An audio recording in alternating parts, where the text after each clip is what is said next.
Let P be the relation defined on the set of all real numbers such that P is equal to A comma B such that secant square A minus tan square B is equal to 1. Then P is, again the four options are given with respect to reflexive or symmetric or transitive, and we have to verify whether they are reflexive, transitive and symmetric, or all the three will satisfy or not. Okay, let's go to the solution.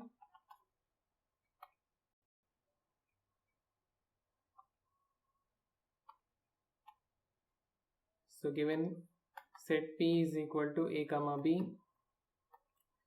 such that secant square A minus secant square B, tan square B is equal to 1.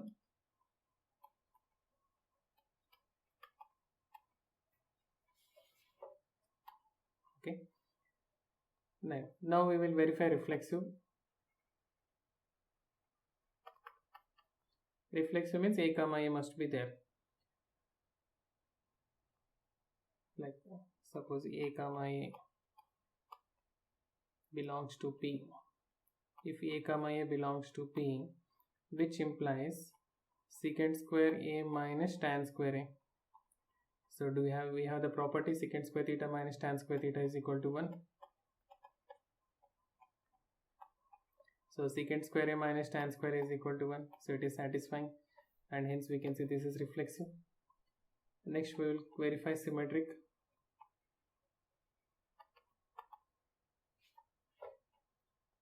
Symmetric. A is related to B, that is A comma B belongs to P. A comma B belongs to P, which implies secant square A minus tan square B is equal to 1. So which also implies secant square A is equal to 1 plus tan square B, or which also implies secant square A is equal to 1 plus tan square is nothing but secant square B we can write. So which also implies mod of secant A is equal to mod of secant B. Okay, so mod of secant A is equal to mod of secant B we can say. And now we can also write, since secant square A minus tan square B is equal to 1, secant square we can write it as 1 plus tan square A, and tan square A we can write it as secant square minus 1, secant square B minus 1 we can write. Okay, and this is equal to 1, which implies 1 plus tan square A minus secant square B plus 1 is equal to 1, or which further we can write tan square A minus secant square B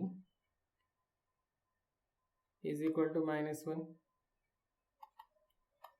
or we can write secant square B minus tan square A is equal to 1. Since A comma B belongs to P means secant square A minus tan square B is equal to 1. Now here secant square B minus tan square is equal to 1 implies that B comma A belongs to P, right?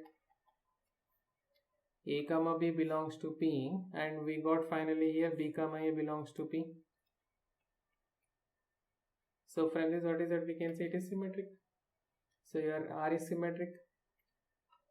And now if A comma B belongs to P, which implies that mod of sec A is equal to mod of sec B, right? And B comma C belongs to P, which implies mod of sec B is equal to mod of sec C.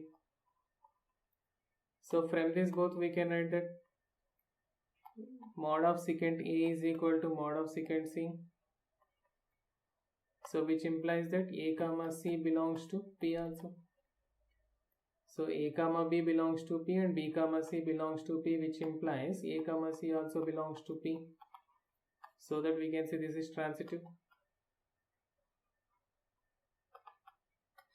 So this is transitive also, and hence we can say it is reflexive, symmetric and transitive. Which option? If all the three satisfied, we call it as an equivalence relation. So you can go with option D.